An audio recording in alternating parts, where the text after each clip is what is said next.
Hello friends.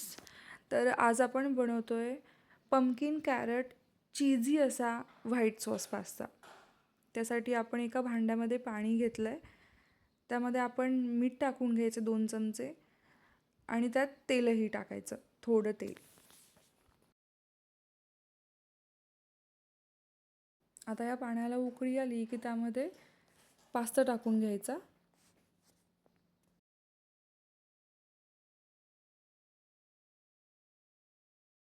आता आपला pasta boil होतो आहे तोवर आपण एका भांड्यामध्ये पाणी घ्यायचं. त्यामध्ये गाजर आणि लाल भोपळा कट करून घेतला आहे तो आपण त्यामध्ये टाकून द्यायचा. आणि त्यात आपण स्वीट कॉर्नही घातलेत आणि थोडंसं इथं किंचित असं मीठ ॲड करा.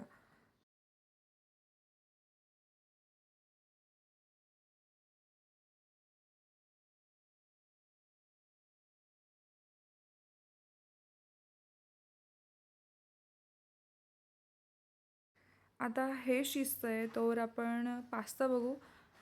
आपला पास्ता असा छान बॉईल झालेला आहे. त्याचं पाणी काढून घेऊ. पाण्यातून काढून असा चाळणीमध्ये निथळायला ठेवायचा. आणि ते पाणी आहे, ते पास्ता वॉटर आहे, ते लागणार आहे आपल्याला. मी नंतर सांगेनच तुम्हाला. ते ठेवायचं, ते टाकायचं नाही.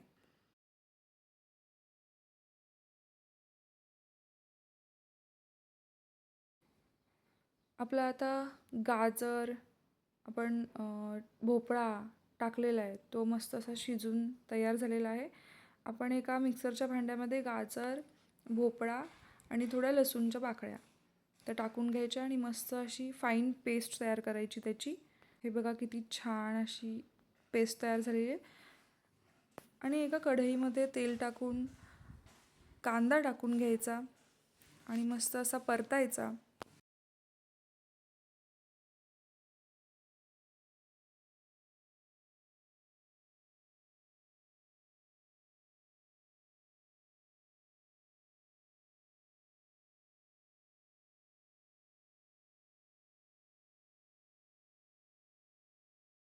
तो परतून झाला की त्यात सिमला, टोमॅटो ॲड करून द्यायचे आणि असे परतायचे छान.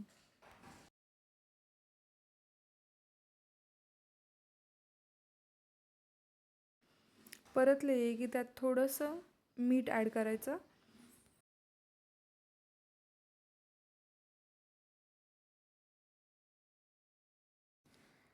आता या आपल्या भाज्या छान अशा परतल्या आहेत. आपण त्याला एका डिशमध्ये काढून घ्यायचं आणि त्यात थोडं त्याच कढईत थोडंसं तूप टाकलं आहे मी इथे. तूप टाकून गव्हाचं पीठ, नाही तर तुम्ही मैदाही यूज करू शकता. मी इथं गव्हाच्या पिठाचा वापर केला आहे.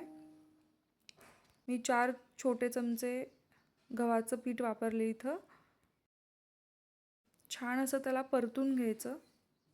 तुम्ही इथे तुपाऐवजी बटरही यूज करू शकता.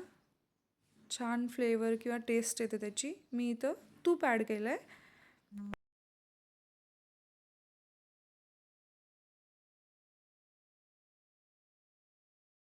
ते पीठ असतं खमंग भाजलं की त्यात आपण दूध ॲड करायचं.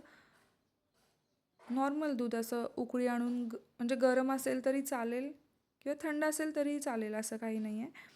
पण फक्त फ्रीजमधलं नको, नॉर्मल दूध असं. मी इथं मला 2-2.5 वाट्या दूध लागलं इथं. इथं आपण दूध टाकून एकसारखं असं हलवून घ्यायचं. त्याच्या गुठळ्या वगैरे व्यवस्थित नंतर जातात त्या. ते पीठ दुधामध्ये असं विरघळून असं त्याला थिकनेस यायला लागतो. आपण इथं ॲड केलेलं आहे आपल्या पास्त्याचं पाणी राहिलं होतं जे, ते ठेवायचं, ते फेकून नाही द्यायचं. ते पाणी ॲड केलेलं आहे. त्याच्याने आपल्या पास्त्याला असा थिकनेस येतो किंवा त्याचा फ्लेवर एन्हान्स होतो.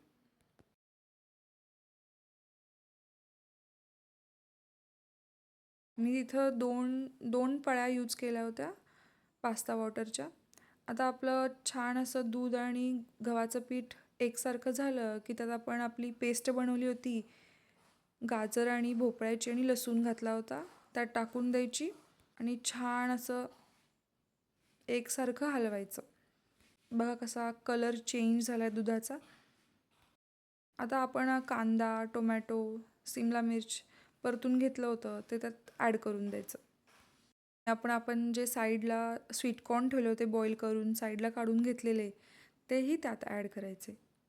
आता यात थोडंसं मीठ ॲड करून देऊ. हे बघा कसं छान असं थिकनेस यायला लागली आहे. आता एकसारखं असं थोडं अजून थिक होत नाही तोवर हलवायचं जरा छान. आता यात आपण ऑरिगॅनो टाकलेले आहेत आणि चिली फ्लेक्सही टाकलेले आहेत आणि पास्ताला असा हॉटेलसारखी टेस्ट येते. त्यात आपण चीज स्लाईस टाकलेले आहेत. तुमच्या आवडीनुसार तुम्हाला चीज जास्त आवडत असेल तर जास्तही टाकू शकता. छान असा क्रीमी पास्ता होतो त्याने. आता आपण बॉईल करून तो स्ट्रेन केलेला पास्ता ठेवून दिला होता तो त्यात ॲड करायचा.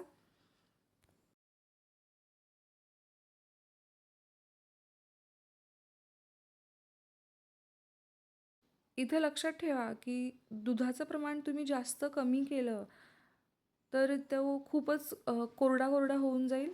असा क्रीमी टेक्स्चरचा नाही होणार.